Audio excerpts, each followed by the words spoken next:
আসসালামু আলাইকুম রহমতুল্লাহ। প্রিয় শিক্ষার্থী বন্ধুরা, কেমন আছো সবাই? আজকের ভিডিওতে আমি দেখাবো তোমাদের চতুর্থ শ্রেণীর বাংলা বইয়ের পঞ্চম যে অধ্যায়টি রয়েছে স্বাধীনতার সুখ। এই স্বাধীনতার সুখ এই কবিতাটির অনুশীলনীমূলক যে কাজগুলো রয়েছে সেগুলোর সমাধান নিয়ে আমি তোমাদের সাথে আলোচনা করব। আশা করছি ভিডিওটি তোমরা শুরু থেকে শেষ পর্যন্ত দেখবে, তাহলে তোমাদের এই প্রশ্ন উত্তরগুলো বুঝতে কোনো অসুবিধা ইনশাল্লাহ থাকবে না। শিক্ষার্থী বন্ধুরা, স্বাধীনতার সুখ এটি লিখেছেন রজনীকান্ত সেন। আমি শুরুতেই তোমাদের জন্য একবার কবিতাটি পড়ে দিচ্ছি। বাবুই পাখিয়ে ডাকি বলেছে চড়াই, কুড়ে ঘরে থাকি করো শিল্পের বড়াই। আমি থাকি মহাসুখে অট্টালিকা পরে, তুমি কত কষ্ট পাও রোদ বৃষ্টি ঝরে। বাবুই হাসিয়া কহে সন্দেহ কি তাই, কষ্ট পাই তবু থাকি নিজের বাসায়। পাকা হোক তবু ভাই পরেরও বাসা, নিজ হাতে গড়া মোর কাছা ঘর খাসা। শিক্ষার্থী বন্ধুরা, এরপর তোমাদের অনুশীলনের যে কাজগুলো রয়েছে তো শুরুতে তোমাদের কাছে জেনে নেই, অর্থাৎ এই যে কবিতাটি রয়েছে সেই কবিতাটিতে কি বলা হয়েছে সেই বিষয়গুলো নিয়ে এখানে কথা বলা হয়েছে। তো আমি আর এটা নিয়ে কথা বলছি না। তোমাদের প্রশ্ন উত্তর শুরু হয়েছে মূলত 2 নম্বর থেকে, যে শব্দগুলো খুঁজে বের করি, অর্থ বলি ও বাক্য তৈরি করি। তো শিক্ষার্থী বন্ধুরা, এখানে তোমাদের 5টা শব্দ রয়েছে: স্বাধীনতা, কুঁড়েঘর, শিল্প, অট্টালিকা এবং খাসা। তো চলো শিক্ষার্থী বন্ধুরা, আমরা শব্দগুলোর অর্থ দেখি এবং বাক্য রচনা করি। শিক্ষার্থী বন্ধুরা, আমরা শুরুতে প্রথম যে শব্দটি রয়েছে স্বাধীনতা। তো স্বাধীনতা শব্দটির অর্থ হচ্ছে মুক্ত অথবা নিজের ইচ্ছামতো কিছু করতে পারা। তো তোমরা শুধু মুক্ত লিখলেই হবে, তোমাদের যে নিজের ইচ্ছামতো কিছু করতে পারা এটা শুধু জানার জন্য আমি দিয়েছি, এটা আসলে নট নেসেসারি, প্রয়োজন নেই তেমন একটা। তোমরা শুধু মুক্ত লিখলেই হবে। তো স্বাধীনতা দিয়ে আমরা সব বাক্য রচনা করতে পারি এইভাবে যে আমরা 1971 সালে স্বাধীনতা অর্জন করেছি। খুব সহজ একটি বাক্য। শিক্ষার্থী বন্ধুরা, পরে যে শব্দটি রয়েছে কুঁড়েঘর। কুঁড়েঘর অর্থ খড়কুটো দিয়ে বানানো ঘর, খড়কুটো দিয়ে বানানো ঘর, এটি হচ্ছে কুঁড়েঘর। বাক্য তৈরি করতে পারি আমরা এইভাবে যে বাবুই পাখি কুঁড়ে ঘরে বাস করে। শিক্ষার্থী বন্ধুরা, এরপরে তোমাদের যে শব্দটি রয়েছে সেটি হচ্ছে শিল্প। শিল্প শব্দের অর্থ হচ্ছে কারুকার্য। জয়নুল আবেদিন শিল্প চর্চা করতেন। এখানে জয়নুল আবেদিনের পরিবর্তে অন্য কারো নাম তুমি দিতে পারো, এটিতে কোনো সমস্যা হবে না ইনশাল্লাহ। এরপর শিক্ষার্থী বন্ধুরা, অট্টালিকা। অট্টালিকা শব্দের অর্থ দালান। বাক্য রচনা হতে পারে এভাবে যে ধনীরা অট্টালিকায় বাস করে। এরপর খাসা। খাসা অর্থ সুন্দর। তো পিঠাগুলো খাসা হয়েছে, এটা একটা খুবই কমন একটি বাক্য। তোমরা আশা করি তোমার বাক্যটি পছন্দ হয়েছে তোমাদের।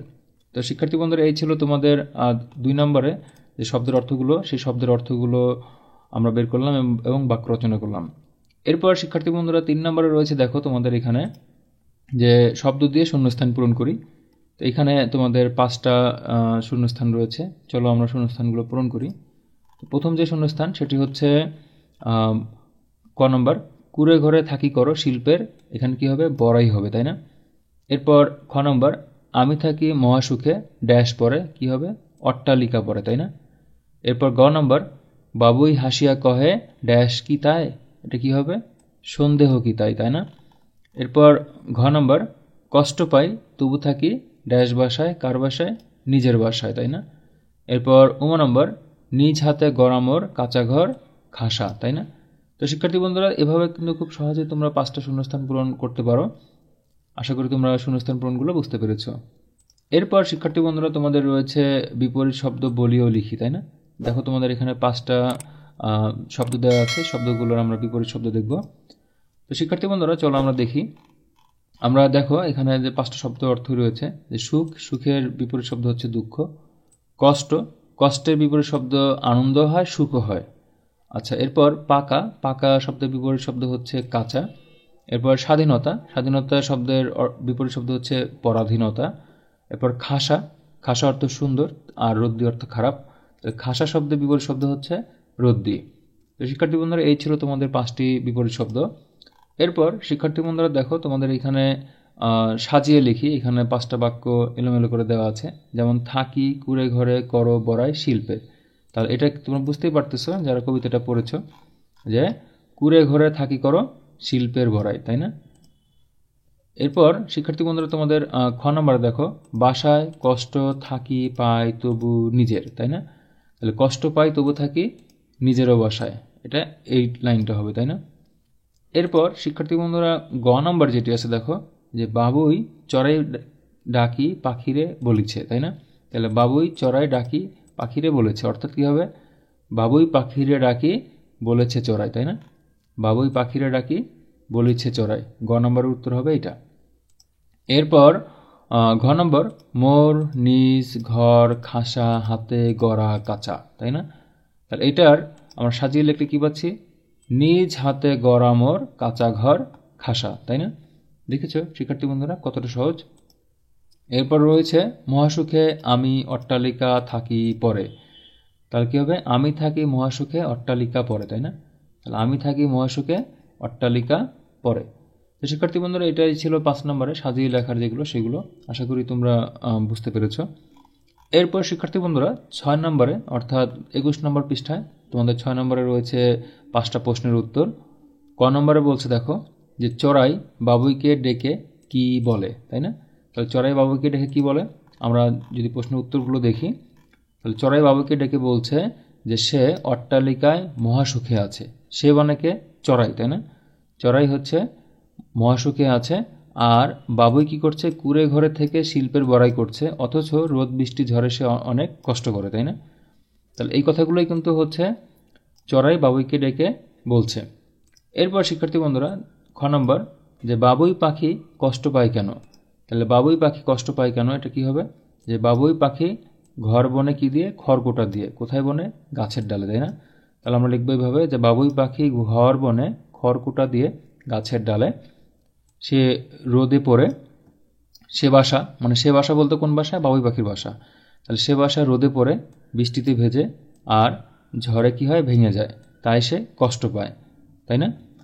শিক্ষার্থী বন্ধুরা এরপর দেখো গ নম্বরে বলেছে যে চড়াই কোথায় থাকে, তাই না? তো চড়াই কোথায় থাকে? যে চড়াই অট্টালিকায় অন্যের বাসার কোনায় বাসা বানিয়ে থাকে।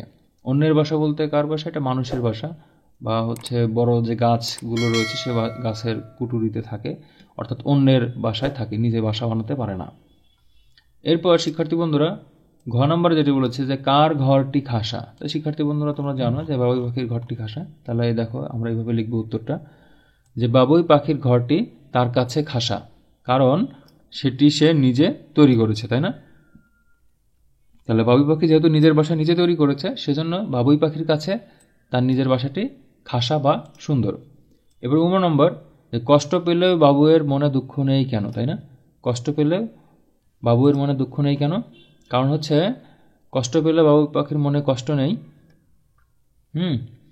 এটা আসলে কষ্ট হবে না, এটা হবে দুঃখ। যে কষ্ট পেলেও বাবুই পাখির মনে দুঃখ নেই, কষ্ট পেলেও বাবুই পাখির মনে দুঃখ নেই, কারণ নিজের ঘর সে নিজেই তৈরি করেছে। এখানে তৈরি করেছে দিতে পারি অথবা বনে দিতে পারি, তাই না? তো এই শিক্ষার্থী বন্ধুরা এই ছিল তোমাদের 5 নম্বরের প্রশ্ন উত্তরগুলো, এই 6 নম্বরের প্রশ্ন উত্তরগুলো। আশা করি তোমরা প্রশ্ন উত্তরগুলো বুঝতে পেরেছ। এরপর শিক্ষার্থী বন্ধুরা 7 নম্বরে যেটি বলেছে যে কবিতা থেকে কি শিখলাম তা নিয়ে 5টি বাক্য লিখি। তাহলে কবিতা থেকে আমরা যা যা শিখেছি তা নিয়ে 5টি বাক্য আমরা এভাবে লিখতে পারি, যে আমরা শুরুতে এভাবে লিখব যে চড়ুই পাখি অন্যের আশ্রয়ে অট্টালিকায় থেকে অহংকার করে, আর বাবুই পাখি খুব সুন্দর করে নিজের বাসা বনে গাছের ডালে। তাহলে এই দুটো আমরা জানলাম শুরুতে কবিতায়। তো রোদে বৃষ্টিতে ঝড়ে সে অনেক কষ্ট পায়, অনেক সে হচ্ছে বাবুই, তাই না? সে হচ্ছে বাবুই পাখিটা অনেক কষ্ট পায়, তবুও বাবুই পাখির মনে কোনো দুঃখ নেই। এখানে কোনো বানানটা আমরা হচ্ছে এভাবে দিব, সমস্যা নাই। আসলে নিজের চেষ্টায় অল্প অর্জনে অধিক গৌরবের। আসলে নিজের চেষ্টায় অল্প অর্জন অধিক গৌরবের। তা আমরা মূলত এই কবিতা থেকে কিন্তু এই 5টি জিনিসই শিখেছি বা 5টি জিনিসই দেখেছি। তো শিক্ষার্থী বন্ধুরা তোমরা চাইলে তোমাদের এই প্রশ্ন উত্তরগুলো তোমরা এইভাবে অ্যান্সারগুলো করতে পারো। আশা করি তোমরা এই প্রশ্ন উত্তরগুলো উপভোগ করেছো। তারপরে তোমাদের যদি কারো কোনো কোথাও বুঝতে অসুবিধা থাকে অবশ্যই আমাকে কমেন্ট সেকশনে জানাও। অবশ্যই চ্যানেলটিকে সাবস্ক্রাইব করে বেল আইকনে ক্লিক করে রাখো এবং ভিডিওটি তোমার বন্ধুদের কাছে শেয়ার করে দাও। আমরা পরের ভিডিওতে তোমাদের বাংলা বইয়ের এখানে পরবর্তী যে অধ্যায়টি রয়েছে আজকে আমার ছুটি চাই, এইটার নিয়ে ইনশাল্লাহ আমরা আলোচনা করব। তো শিক্ষার্থী বন্ধুরা দেখা হচ্ছে ইনশাল্লাহ পরের ভিডিওতে। সে পর্যন্ত ভালো থেকো। আল্লাহ হাফেজ।